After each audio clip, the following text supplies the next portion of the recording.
All right, welcome to Halitics. I'm Hal Ginsberg. So glad to be talking today. It is a Friday. It's a free-for-all Friday, of course.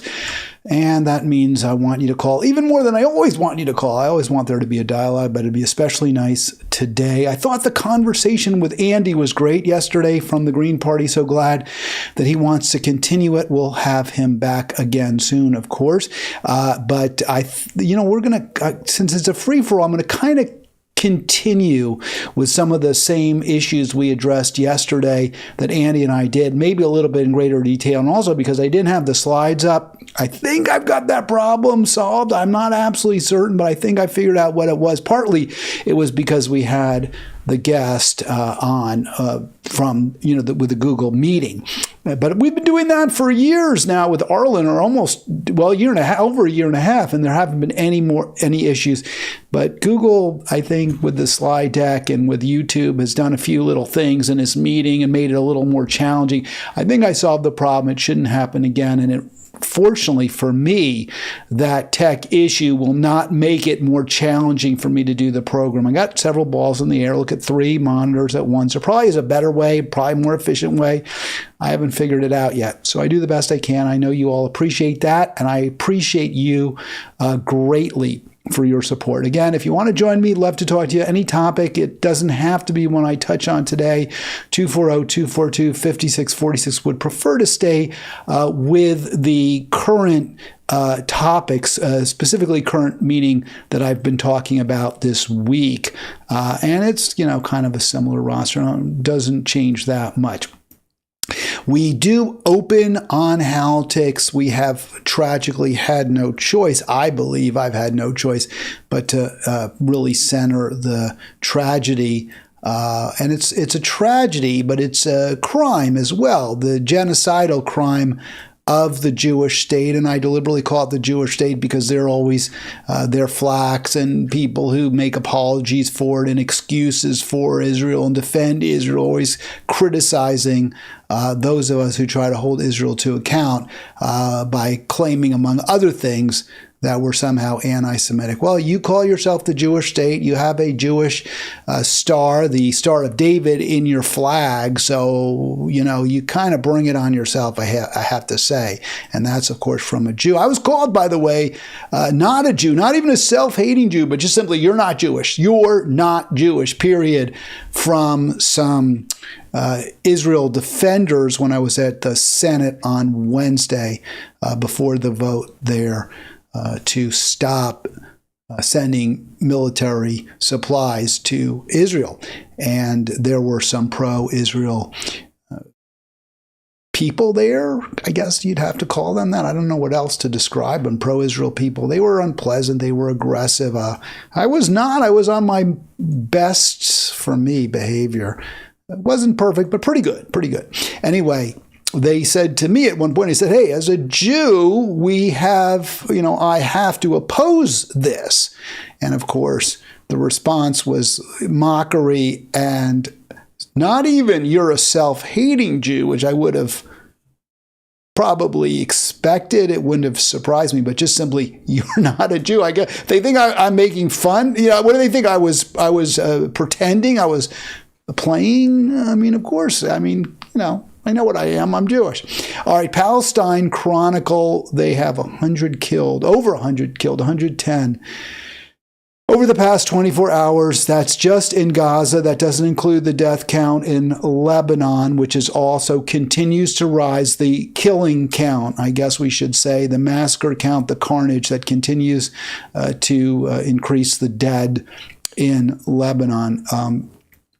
I don't know what you say. I say it every day, and it didn't seem to impact on the election. We talked about this with Andy. The one there were a couple of other pro-peace candidates who were on the ballots in some states. The only one who had critical mass in terms of being available to vote for in most states, and in enough states that she could have, had she prevailed in those states, won the presidency, was Jill Stein, and she has been the true voice for Palestine in American politics over the past year, and yet she got 0.8%, and to me that is like a knife in the heart. I don't understand it. I can't justify it. I can't defend it, except what Andy said. The smears against her by the Democratic Party worked, and the Trump phobia, which is not totally unreasonable, not totally unjustified, also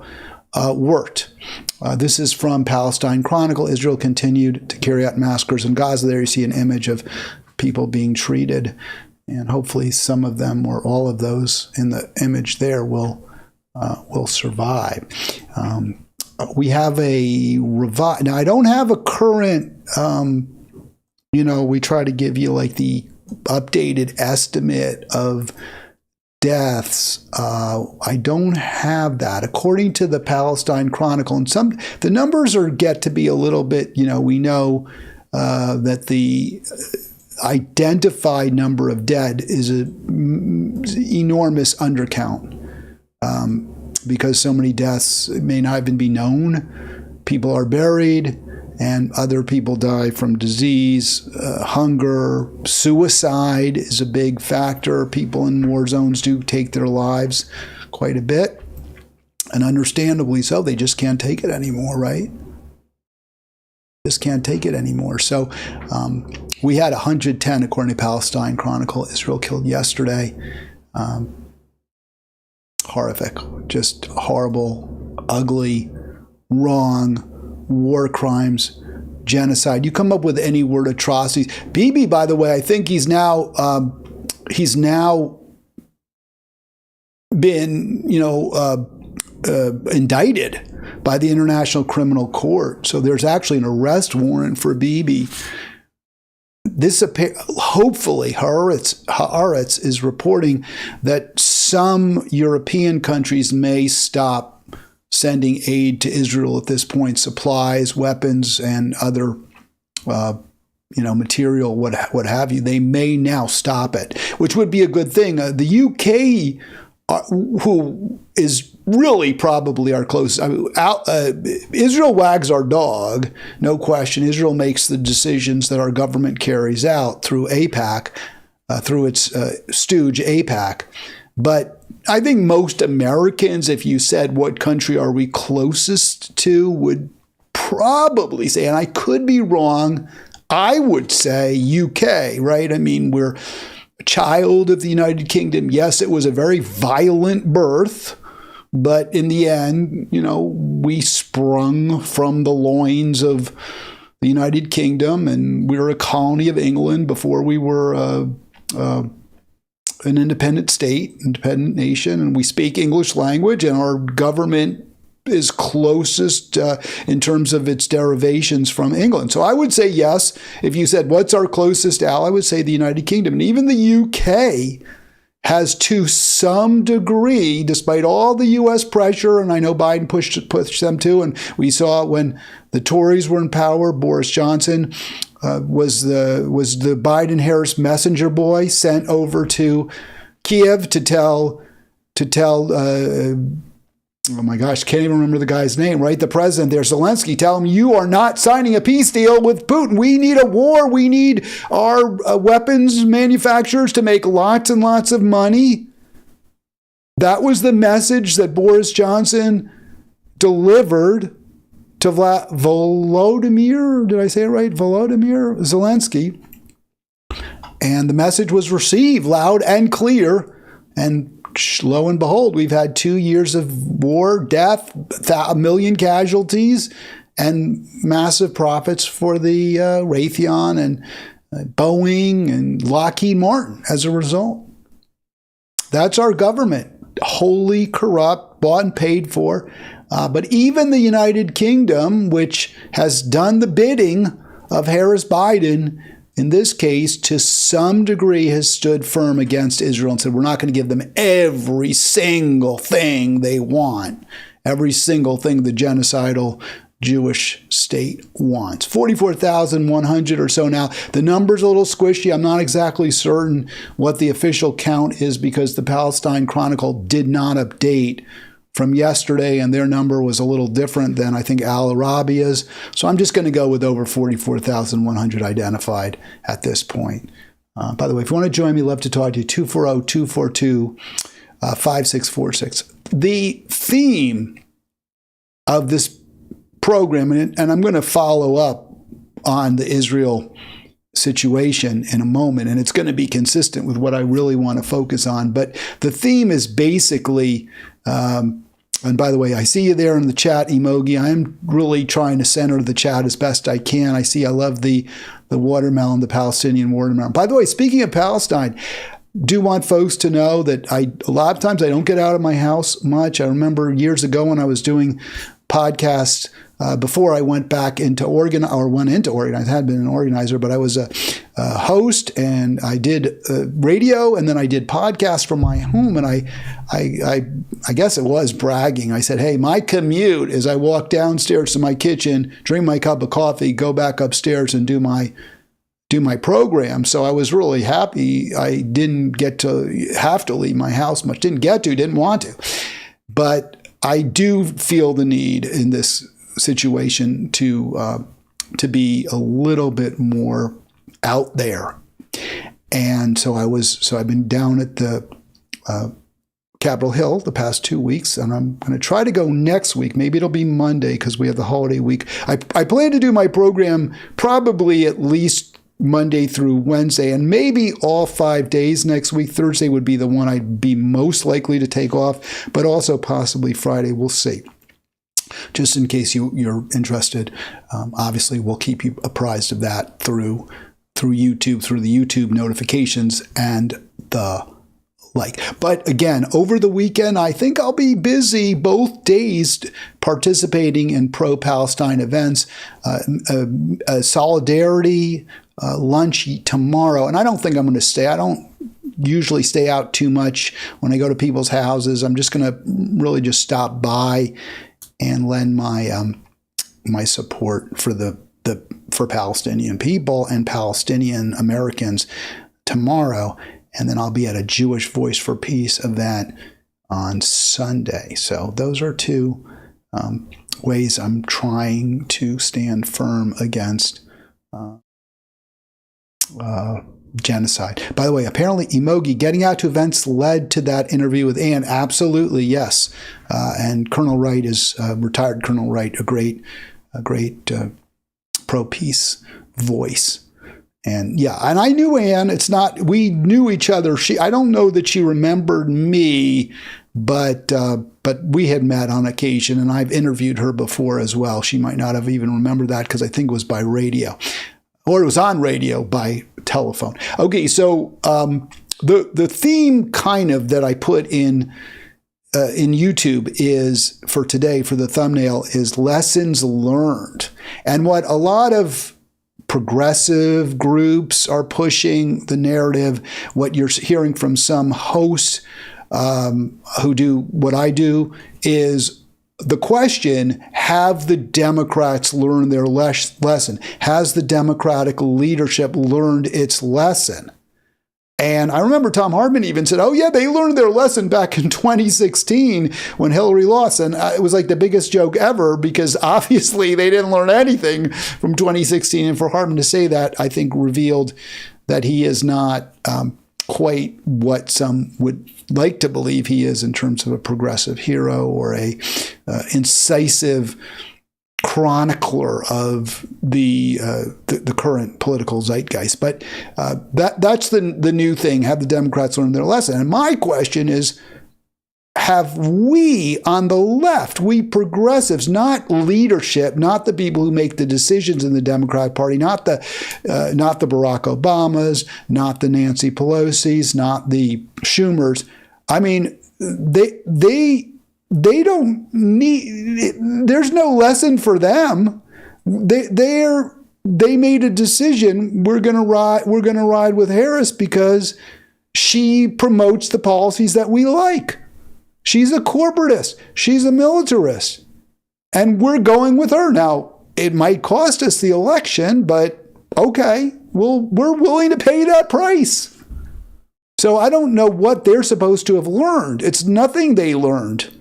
I mean, maybe they had hoped they'd rather be in power than not. They probably hoped that the Liz Cheney appeal to the country club set would work. I'm sure that wouldn't have been something they would have been upset by. But the fact that it didn't teach them anything. They're like, okay, that strategy didn't work. But you know what did work? We kept, we didn't have to run against a progressive. There was no possible chance that some, pain in the ass, do-gooder, liberal, true liberal would get elected. No, Bernie Sanders could raise his ugly head, and we crushed the Green Party. So there was no lesson for them to learn. They got what they wanted out of this election. They got two candidates who, whichever one wins, they win. I don't even understand the question, really. What did they learn? But the question should be, what did we learn? Will we on the left do things differently? Will we on the left recognize that neither party is on our side, that we need to go in a different direction? That, to me, is the question. And before we address that in detail, just some proof, if you wanted it, if you needed it, that no, the Democrats haven't learned their lesson in any way. So I mentioned this story yesterday, but just to put a little bow, a wrap around it, the party, the Democratic Party, along with the Republicans, joined together to continue the genocide with our support against the Palestinian people. Senate defeats effort by Sanders to block planned U.S. arms sales. So I don't see that as Democrats learning a lesson. Not that I ever thought they would. They weren't going to learn a lesson, and they did not do so. And, the White House certainly didn't. Harris-Biden certainly didn't, because you can see at the bottom of that little headline I put up there, this was with the White House's active lobbying against the Sanders lobby, the Sanders contingent, the Sanders wing, if you will, with the Chris Van Hollens and the Ed Markeys and the Liz Warrens. So, no, simply put, no, they didn't learn their lesson, and no, there's no reason to believe they would. Now, you'd say, well, don't you think, you might say, Hal, because I would say it's obvious that one of the factors that cost them the White House was unwavering, and that's Kamala's word, unwavering support for the genocidal Jewish state was one of the reasons the Dems lost. But don't believe me, let's go to PBS real quick. I don't want to spend a ton of time on this. It's a free-for-all, but I want to make this crystal clear. No, the Democrats, it's not that they're going to learn. The question you have to ask is, would they change? Will they govern in a different way to the extent they can still govern? Will they embrace policies that are different, that are pro-people, that are pro-peace, that are pro-life? Will they? No. The answer should be clearly no. Many of Vice President Kamala Harris's rallies in the closing days of the campaign were interrupted by people angry about the mounting death toll in Gaza and Lebanon and the Biden administration's support for Israel. That anger may have been expressed at the polls. In Dearborn, Michigan, where 55% of the residents are of Middle Eastern descent, 4 years ago, President Biden got 69% of the vote. This year, Harris got 36. All right, so that's a huge drop, almost half as many votes. That's just in Dearborn. That's just in Michigan. We talked about this. A lot of those votes, they didn't go to Jill Stein. They actually went to Trump, which is kind of amazing. So people in the Muslim community said, you know what? We're not going to be a double hater. We're going to not just not vote for Harris. We're going to vote for Trump. That was huge. And it wasn't just in Michigan. I understand that's the one state where you can really, quantify the Muslim vote.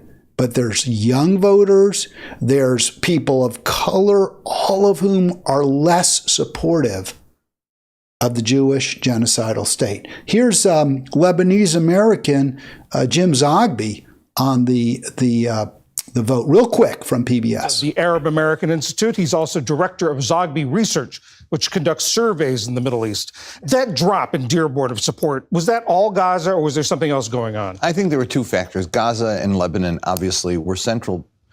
All right, and then he goes on to say, so he says there were two, and Gaza and Lebanon were central, but then he adds, just so you know, I'm not hiding anything, that Trump actually went there. Trump actually asked them for the vote. Harris didn't even do that. The vote, there were more, to be fair to the Democrats, which I often try not to be, or often am not. To be fair, or I think you'd say I'm not being fair, to be fair to the Democrats, there were more votes. I think 18 Democrats voted against at least one of those joint resolutions against supplying arms. But here's the Jewish Democratic Council. No, fear not, Jews. The Dems are fully on the side of the Jewish genocidal state. Fully on the side, no question about it. Clear majority support Israel arms sales. So again, you're wondering if they're going to learn anything? No, they're not. Okay, I just wanted to show this image. I actually posted this on Facebook. I think it's in Halitics, but I wanted to share this with you because it struck me. This is not about the Democrats, okay? This is not specifically about the Democrats. This is the Senate and how bought and paid for by AIPAC the Senate obviously is. So when I was walking around the halls there, I actually went to see Chris Van Hollen, and I didn't see Van Hollen, but I did want to at least share with him my appreciation that he was one of the sponsors of the Sanders bill.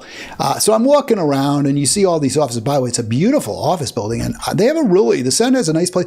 I don't grudge them that. That's fine. They should. It's fine. It's nice enough there, and I don't have a problem with them having such a nice place to work. This is Kevin, I believe it's Kramer, North Dakota. Look at those flags. So he's got the U.S. flag on the left, then he's got the flag of North Dakota, then he's got a POW flag, and then he's got a flag from the state of Israel. I mean, how bizarre, right? Why would you? This is the U.S. Senate. Isn't there dual loyalty there? Isn't there something really messed up about that? And I gotta believe, and I've been to North Dakota, there's not a lot of Jewish people in North Dakota. I don't think there's probably a lot of Zionists in North Dakota. I don't think this is an issue that the North Dakotans care much about. Even if you said, well, there's evangelicals. I don't think the upper Midwest is a particularly evangelicalized area of the country. I could be wrong about that. I don't think it really is. I think you'd see more of those in the South, maybe. But regardless, this is not an issue of great resonance to the people of North Dakota. And yet he's got that flag flying right there. So why is Kevin Kramer flying an Israeli flag? Why is he hanging it right outside of his office? I just got to believe it's just pure pandering to AIPAC, right? Isn't that what that is? And it's very, very problematic because you're talking about somebody who's supposed to be loyal to, who swore an oath to the U.S. Constitution. The U.S., not the Israeli. The U.S. This is very, very serious problem. And I'm sure Kramer's North Dakota constituents, to the extent any of them stop by, I can't believe that that's something that appeals to them in any friggin' way. But he still has it. I mean, we don't live in a democracy. We really don't, because that's not an emblem of a democracy, that you fly the flag of another country. What if he had a UK flag? Now, I said I think the United Kingdom is the closest ally that we really have. You'd be like, what? What if there was a French flag, the tricolor, right? Liberté, égalité, fraternité. Wouldn't you be like, why? What's going on here? I would be really like amazed. You know, what if there was a flag for Mexico? Now, Mexico is our neighbor to the south, and we have done a lot of harm to Mexico. Our policies have been very bad for Mexico. And I would like to see U.S. senators who speak up against the policies that have done so much harm to the global south and the global middle, which would be Mexico. I don't really call it the global south. Brazil, global middle, even though it's south. So I would love to see that. But I still don't think they should be flying any flag for Mexico. We're not in Mexico. And you don't represent Mexico. You have a flag for North Dakota, of course. You were elected by the people of North Dakota to do the best that you can for them. This is really messed up. So Emogi's response is they should wear those sponsor labels on their suits like NASCAR. Yes, wear that. Well, I'm sure some of them do. I don't know if it's even if they hide it.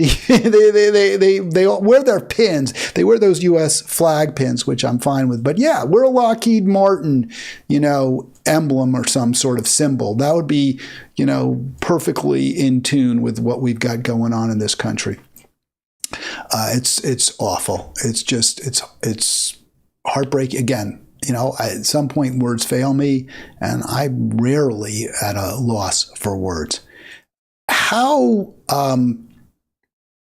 badly do these policies by Democrats cost them at the voting booth? So again, I'm not asking if they learned from this debacle, from the second loss to, by the way, a very unpopular politician. It's not like Donald Trump is the reincarnation of FDR, JFK, or even Barack Obama, all of whom were, skilled politician, beloved by many, many, many millions of people, probably all with very high approval ratings. Even say Obama has very high approval ratings. So if you, compare them to Trump, there's no comparison. And yet Harris couldn't even beat Trump. Today's Democratic Party couldn't beat Trump. Now, they aren't learning from that because they did what they want. They wanted to run somebody who will not upset their apple cart. That is the consultant's apple cart. That is the contractor's apple cart. That is the Democratic leadership's apple cart. And Trump isn't going to do that. He's not going to hurt their profits, their pocket. You leave, if you're out of government like you're Anthony Blinken, fine. You go back to West Exec. That's his company, lobbying group, or they don't call them lobbyists, but whatever. Some other word for lobbying. He's going to make a lot more money now. So no loss for him. But for the people, yeah, I guess. I mean, I don't know, between the two of them. So according to The Guardian, a big cratering, an expert on Gen Z's surprise votes, which is a lot less support for Harris and the Democrats than usual, and young women's. It's funny, we keep hearing about how it's all white male fault, or it's Puerto Rican, Latino men's fault for what happened. Why didn't they understand? How come they didn't get that their interests lie with Harris? What's the matter with these people? Well, apparently more young women voted for Trump than we normally would have expected. That's quite an interesting development. And a big reason, at least according to me, and I spent some time, they say that you should use facts like a light to illuminate, not like a light post for support, right? Because you lean on a light post, you lean on a lamp post where the lamp goes up in this, where, it holds the lamp up above the street. So you lean on it, you get support from it.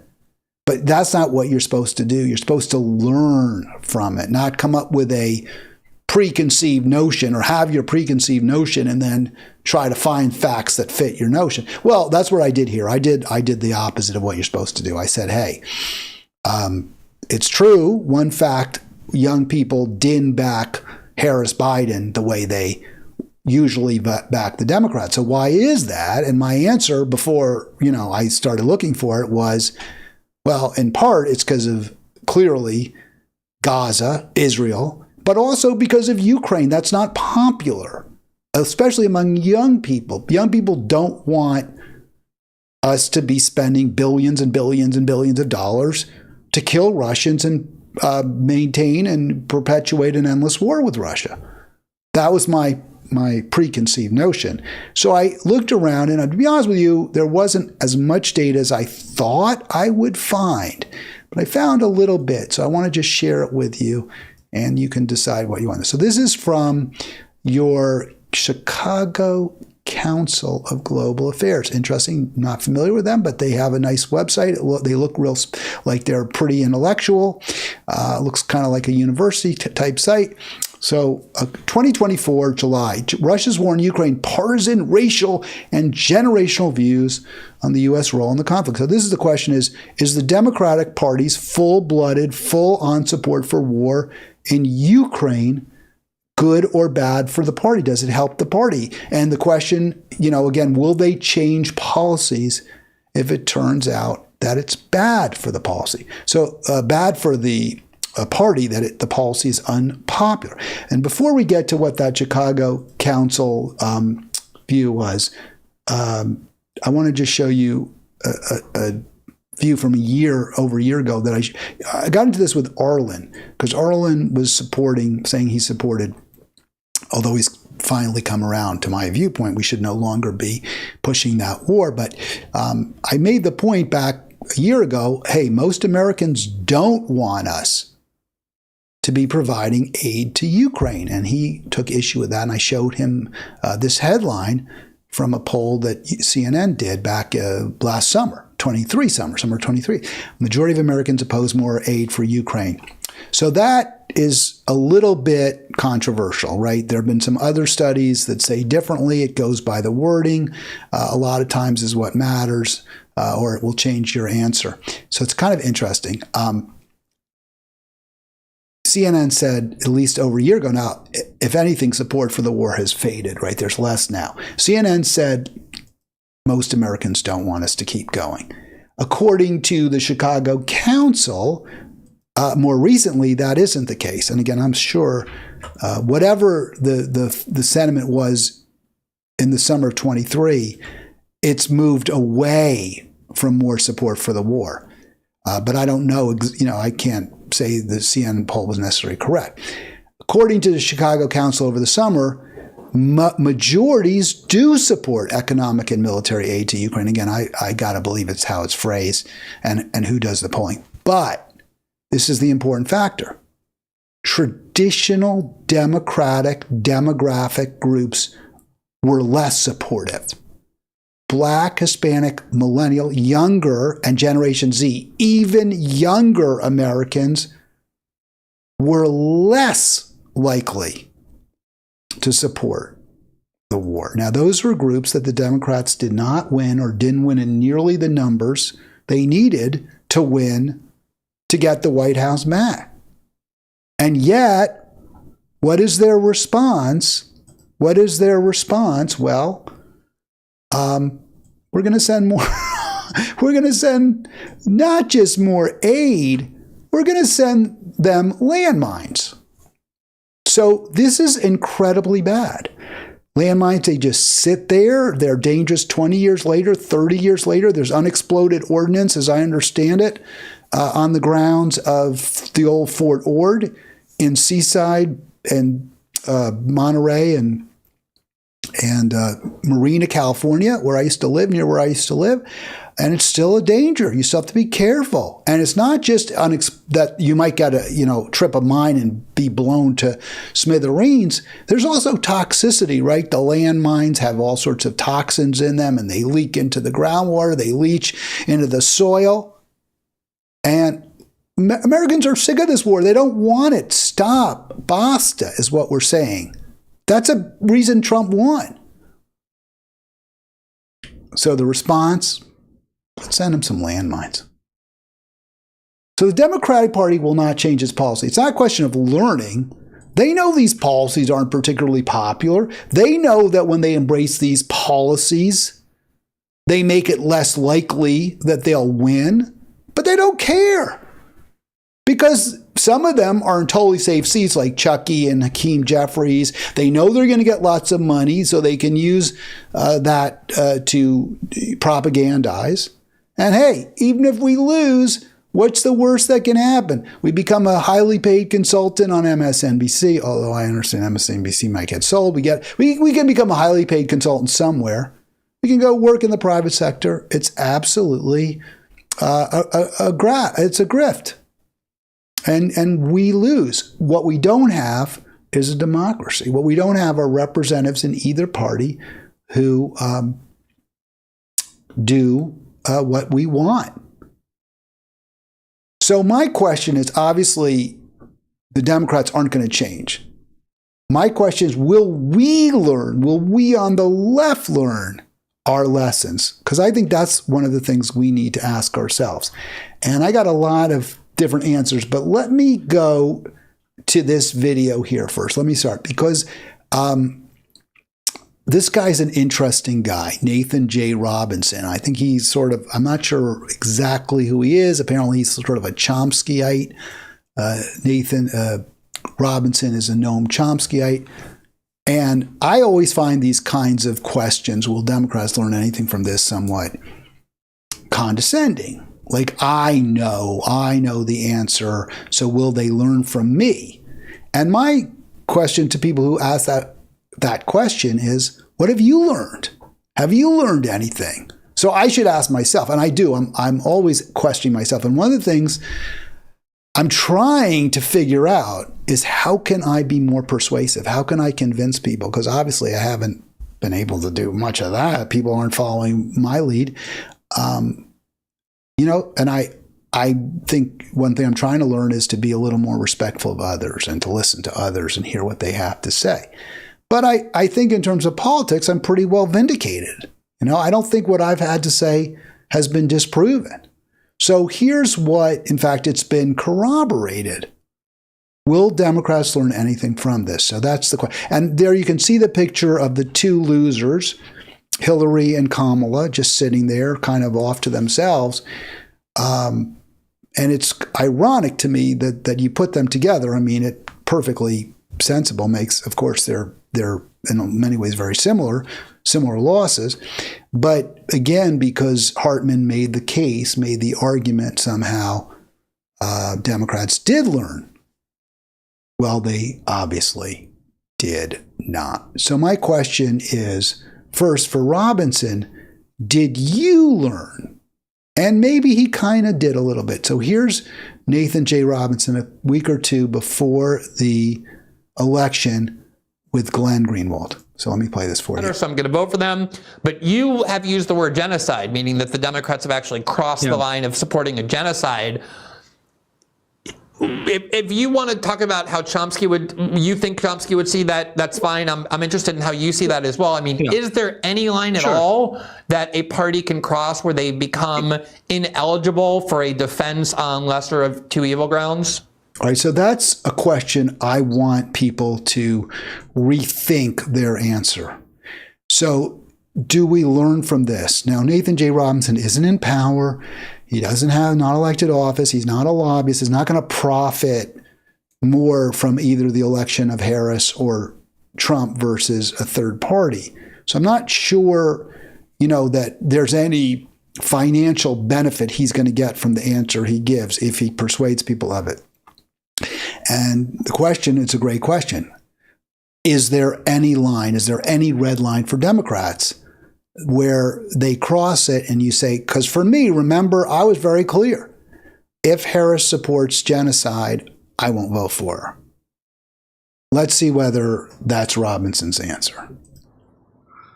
Well, I think you have to distinguish between what you so you use the phrase support. I mean, but Chomsky, when he talked about voting, basically boiled voting down to the fact that one of two outcomes are going to occur in the world, right? Unless there is, something incredibly unexpected it's going to happen. Either Donald Trump or Kamala Harris is going to win the 2024 election. All right, so he's saying those are the two options. That's our universe, either Trump or Harris. So he doesn't acknowledge even the possibility of trying to build an alternative world, an alternative universe. We're stuck in this box. We can't break out of it. So there's a real lack of creativity, a real lack of imagination. And Nathan J. Robinson isn't like a big name, but he's a bigger name than I am. He would have some influence if he went out there on his podcast and on Glenn Greenwald and said, yeah, maybe this is too much. We can't support the Democrats. But no, there's no red line. Let's play a little more. Which of these sets of consequences for is him or for marginally you? worse than the other? For him or for you? I think for me also, I think that I would definitely prefer that Donald Trump not win, because I think and that's fair. But what about, wouldn't you prefer that Kamala Harris wouldn't win either? Again, only accepting one of two possibilities and not willing to say both of these possibilities are not acceptable. They're both unacceptable to me. He can't say that. So I'm going to wonder whether he learned, because the less unacceptable alternative, Trump winning, is what happened. I wonder when you look at that and you recognize that, you say, maybe I shouldn't have taken the position I did. Maybe I should learn from that. I'll play just a little more from this, and then I want to get to today, because this was before the election. So did he learn from the election? On pretty much everything that I care about. I also think that climate and nuclear proliferation and the war in Gaza are probably the most morally serious issues. That's true. Although you were just saying just a little bit earlier that Joe Biden is as friendly to fossil fuels as the Republican Party. I mean, so is there really any meaningful difference in terms of the impact on climate change? All right. And then he goes on to explain why he says, he doesn't explain why he thinks there is. He just says there is.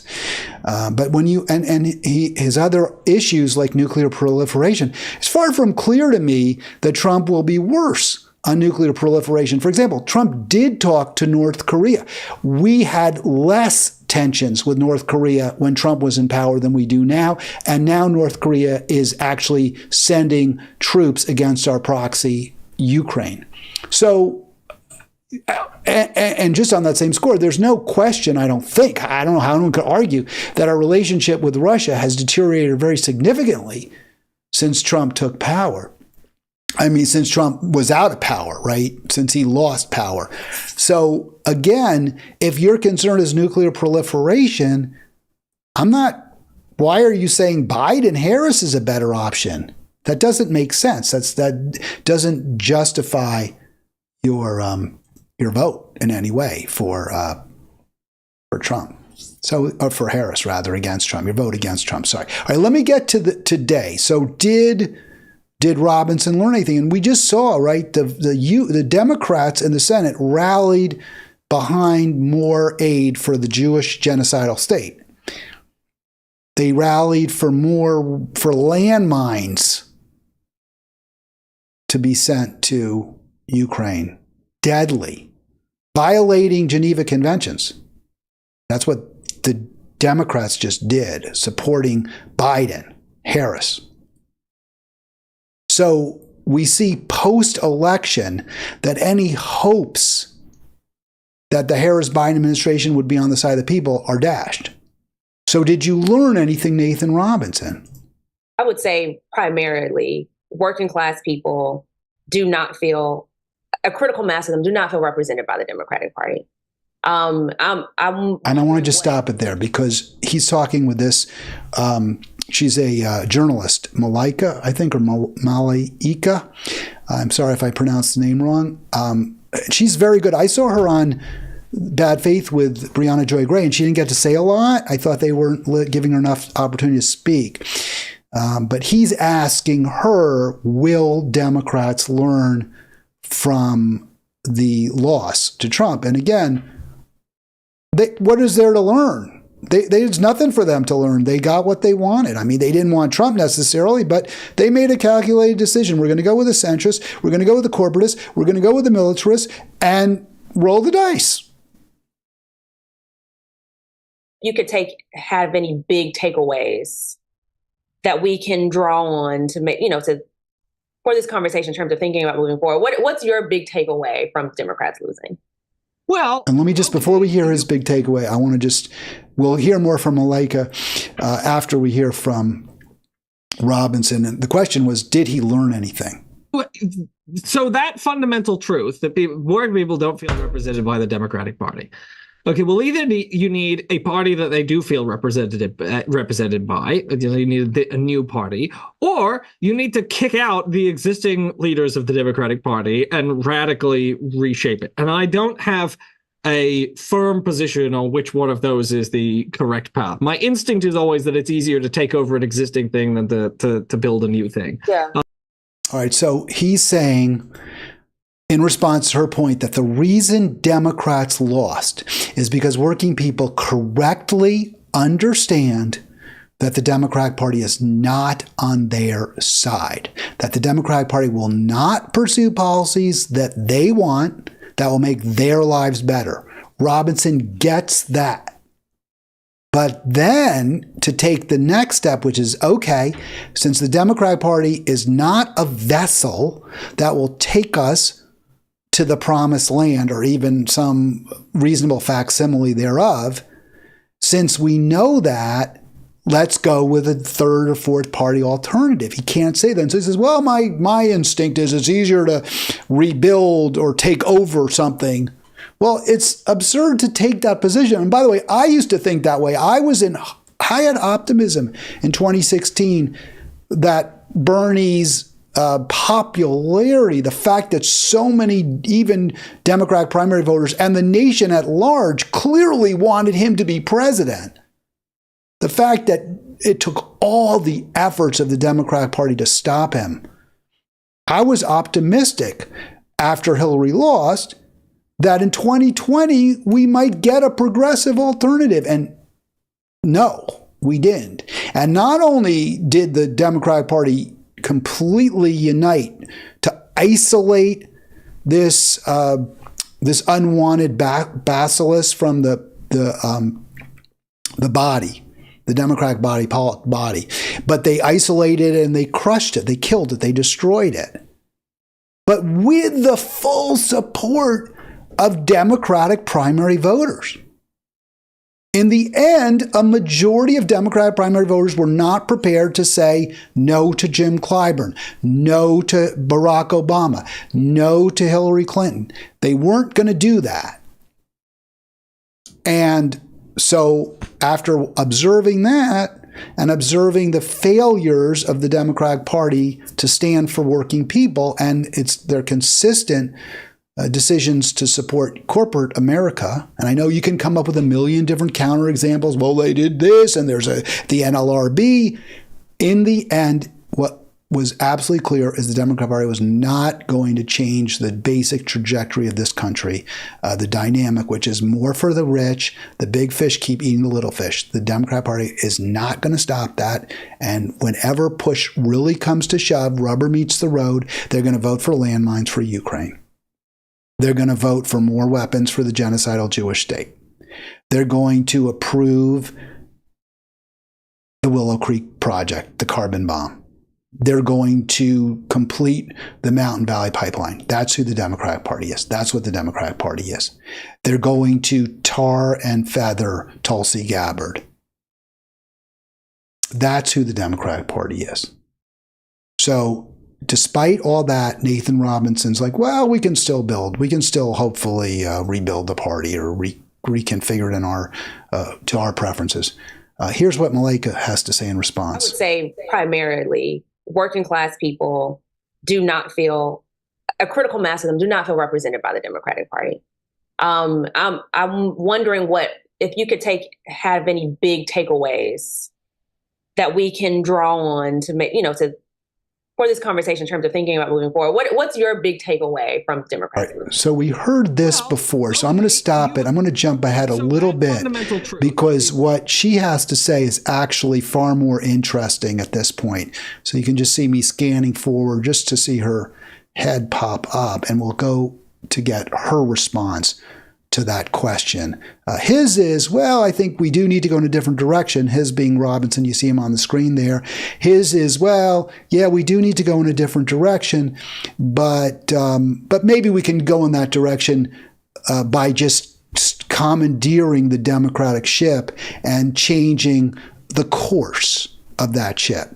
So here's her response to that nonsense. To try and win people back and to try and convince people, do the heavy lifting of convincing people that there's something worth believing in and fighting for. Absolutely. And I want to be clear about my language because I think I'm not sure if I said how to get people to vote for Democrats or whatever, but more and more people are not identifying with either party. And to be clear, both of these are capitalist parties that I don't think fundamentally could be reformed. So I think we need to have... So let me just stop it right there. What did she just say? That's critically important. And this is a journalist. She's followed the Democratic Party. She's had some sympathy. She even said on the Breonna Joy Gray program that she had some sympathy for Harris. Fundamentally, both parties are capitalist parties that cannot be reformed. Conversations, I think, in the long term about is there some sort of multi-party strategy that can happen? Are there independent political movements that can happen on a local level to then gain momentum to then have something on a federal level? I don't know. I really do not believe, especially seeing as how stubborn Democratic Party leadership has been. They've had the same kinds of leadership for the last few decades, the same people who are making a lot of these decisions. When you look at the way that they undermine so many insurgent candidates and non-capitalist corporate candidates, the way that they undermine them at the local level is like the mafia, They don't want any competition. It's a monopoly. So how do we get out of a duopoly in general, I think, is going to be the bigger, harder question. All right, so I'm going to stop it there because you can find that video. Go to Nathan Robinson, I guess, Google that, or Malaika, Malaika Jabali. And I think he says her name at the beginning, but I don't recall exactly how he pronounced it. So that's a really interesting video, I thought, and a really interesting discussion. And her conclusion, of course, is the same as mine. The Democrat Party cannot be reformed. It will not change. It will not learn the lessons we want, or it certainly will not act in response to its loss in the ways we believe it should. I want to just also just highlight the group I used to work for, Our Revolution. And, when I started there, I was a volunteer in the group in Montgomery County, Maryland. And I thought, by the way, thanks, Emogi. Appreciate your support in the chat. I don't know if anyone else is watching, but really appreciate all your commentary there. Sorry you couldn't call in, but would have loved to hear from you. So this is the group I used to work for. I'll be honest, I'm a little bitter about the way not that I left. I mean, I made that decision. I was fine with it. But the fact that they're basically have ghosted me. They don't want to have anything to do with me. And I maybe because they just don't like my message. I don't know that for a fact, but so I recognize a bunch of the two of the people in that picture there, Larry Cohen and Joseph Guy Verghese, who are the two principals there. Larry, the board chair, and then Joseph, the CEO. I think he goes by our executive director. I'm not sure. I know them very well. I mean, I worked with Joseph very closely, and I worked with Larry relatively closely. I don't know if I ever talked to Jane Klebb. She's the bottom there, and then you see John Nichols. I don't believe I've ever met him or talked to him, but maybe. So they just had a little gathering online, and it's top down. It's all top down. If you're a member of the organization, if you're watching the video, you're invited to the Zoom. You can be on the Zoom call. You cannot participate. You are not called on. You are not allowed to ask questions. There's no, not even you can send in questions, but they decide if they want to hear or entertain those questions. So it's not a member-driven organization in any way. It's not like PDA. PDA, to its credit, will allow the participants, the attendees, to ask questions directly, which I really, really like. But the problem is when that happens, it goes on for too long, and you have to strike a balance because they can go on for an hour, and you get a lot of repetitive questions, and it's not a perfect setup either. But it's better than what our revolution does, which is they don't even let you ask questions. So this is forging a working class party is the path forward. Now, I agree with that. We do need, a pro-worker, pro-peace, pro-life party. That's what we need. And who's going to be speaking? Well, two of the four, one of them is the executive director. He does pretty much what the board, he follows the board's direction. Now, that said, Joseph makes true, and I know because I worked with him, he basically forged his own path, but that was a path and I think it was a path he believes in. I don't think he's betraying his values. I would say that. I think he and the board are pretty much eye to eye. And then John Nichols has always been a Democratic Party apologist, even from the old days when he was on Big Eddie's program. He would criticize Democrats, but he never would even consider an alternative to the Democratic Party. So you see Larry Cohen, it's forging a working class party. And what Robinson and Malaika were talking about in that last segment, Malaika Jabali were talking about is that party the Democratic Party? Can it be, or does it have to be some alternative? She said it's got to be an alternative. There's no other way. So when you write forging a working class party, I was like, okay, maybe I knew they weren't, but I was thinking, well, the way that's written, you might assume they're looking at possible alternatives to the Democratic Party. When I joined the movement, you want to call it that, in 2018, I believe, or maybe it was late 2017, the catchphrase was building a progressive party. Building a progressive party. And I did not interpret that in 2017 to mean the Democratic Party. I thought that meant a progressive party, which might be the Democrats or might be an alternative like the Green Party. In fact, I had been with the Green Party, but I thought, the Green Party is very small. It wasn't well structured in terms of getting things done. And our revolution had a pretty good frame at that point, especially in Maryland, Montgomery County, Maryland. I did not view this as a group that was necessarily going to be a Democratic appendage. Now, maybe that's on me. I should have known better. They had Nina Turner at that time as the executive director. She had been pretty much on the outs with the Democratic establishment, Democratic elites. So I thought, well, maybe there's a way we don't have to work with the Democrats. We have an outside strategy, not just inside, but outside too. And outside could mean working with the Green Party. That was maybe I was just wrong. So you look at this event, the two of the four speakers, Larry Cohen and Jane Klebb. And I'm going to play a little clip from it. So let's play that. And here's Joseph And he's just going to talk a little bit about, and I'll get back to why Cohen and Klebb matter and who they are and why that matters. But let's just hear from a little bit of a survey that Our Revolution did.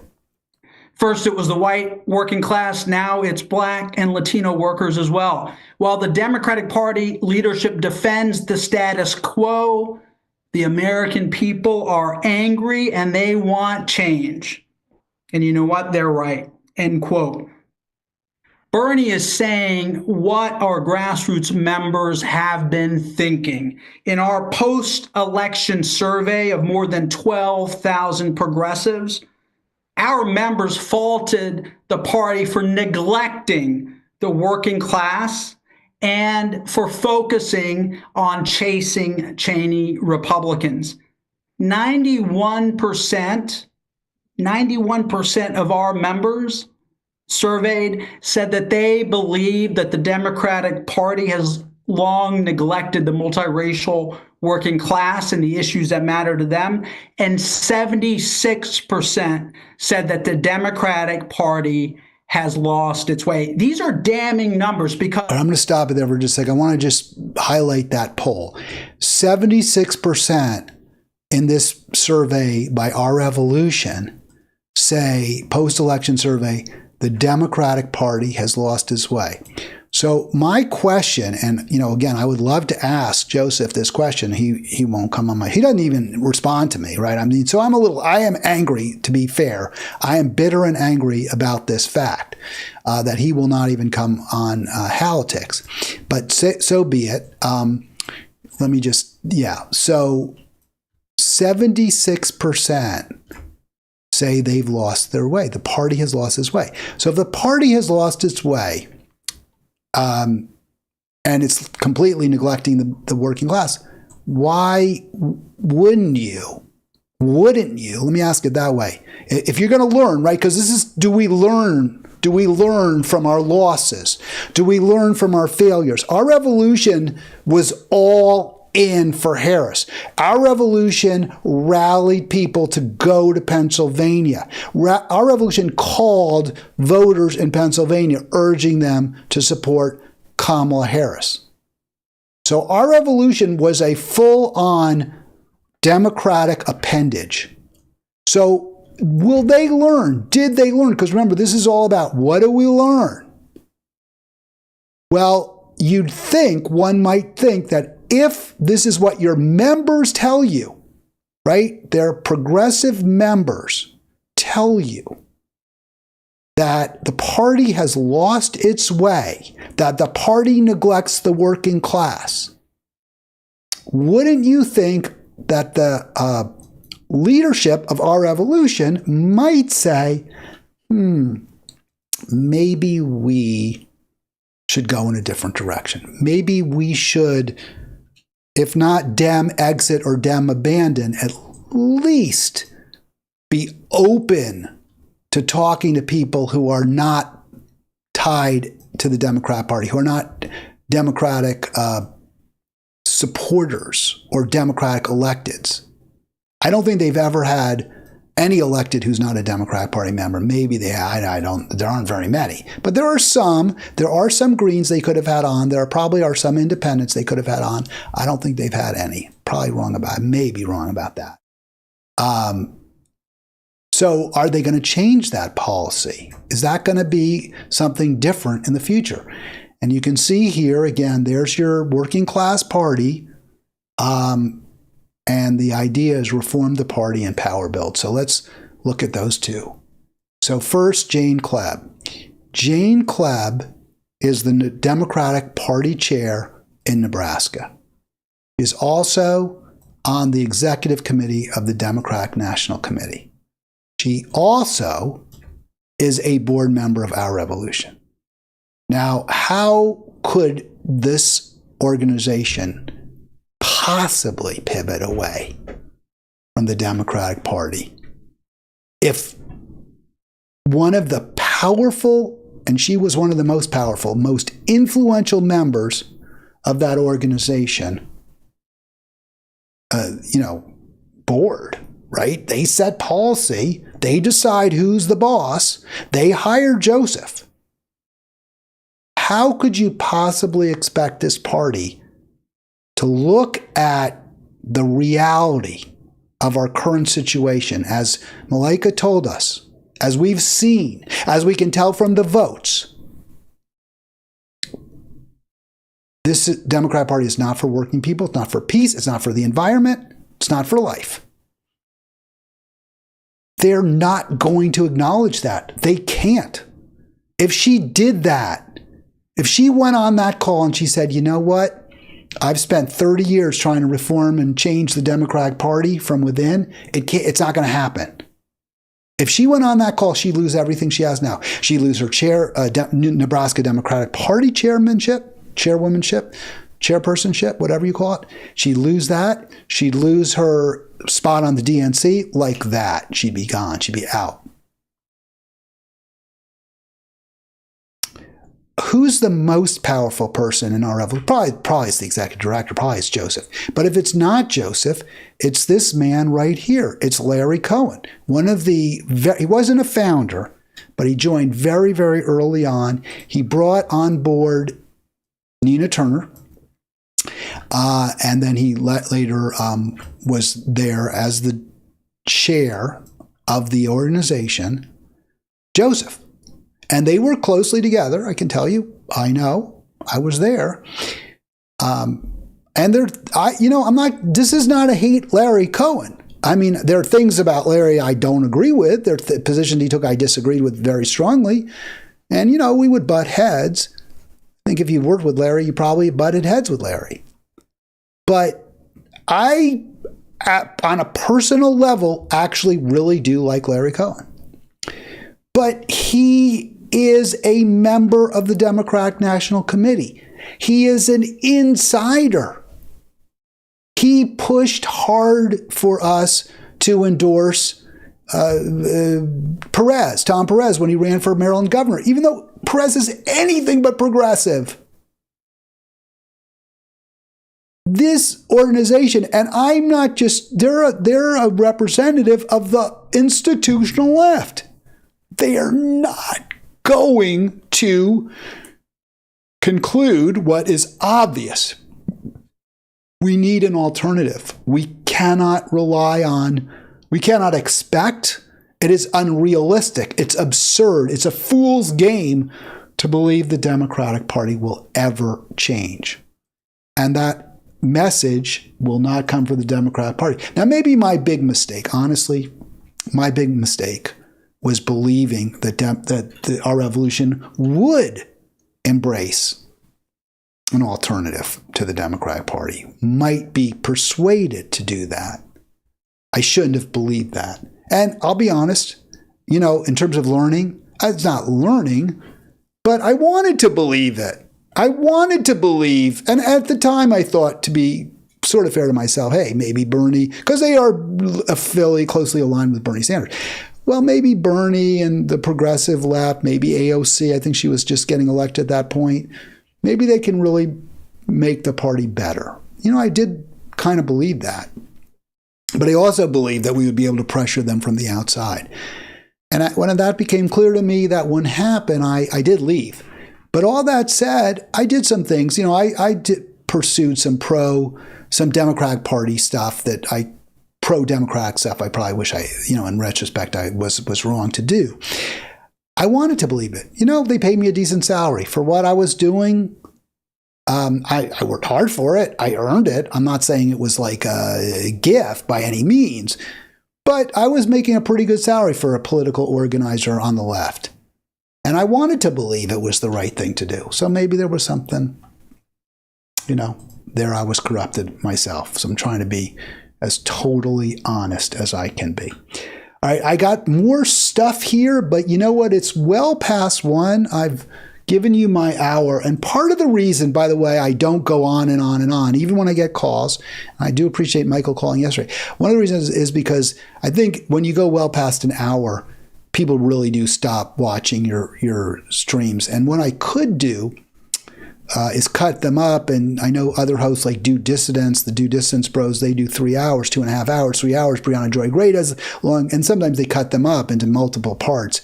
probably that would be better for me to do in terms of getting a bigger audience. The reason I don't do it is it's just a lot of work. I put in a lot of work to get these on, and I just need a break. And I just don't have the bandwidth to do that. So bear with me. Maybe if you share this, if you get more and more subscribers, at some point I can monetize this stream, or I can look at it and say it's going to start generating some cash for me, and I'll hire somebody, right? I'll hire somebody to do some tech, to help me with the tech. But until then, probably you're looking at an hour plus, an hour 55 minutes to an hour and 15 minutes every day. So thank you for being part of Halitics, for watching Halitics, for commenting on Halitics. Thank you for sharing. I'll give you that subscribe now. Please do subscribe. It's so easy to do. There it is. I always press the wrong button. There it is. Subscribe now with the bell. With the bell, you'll get the notifications if you don't already. And I'll see you Monday.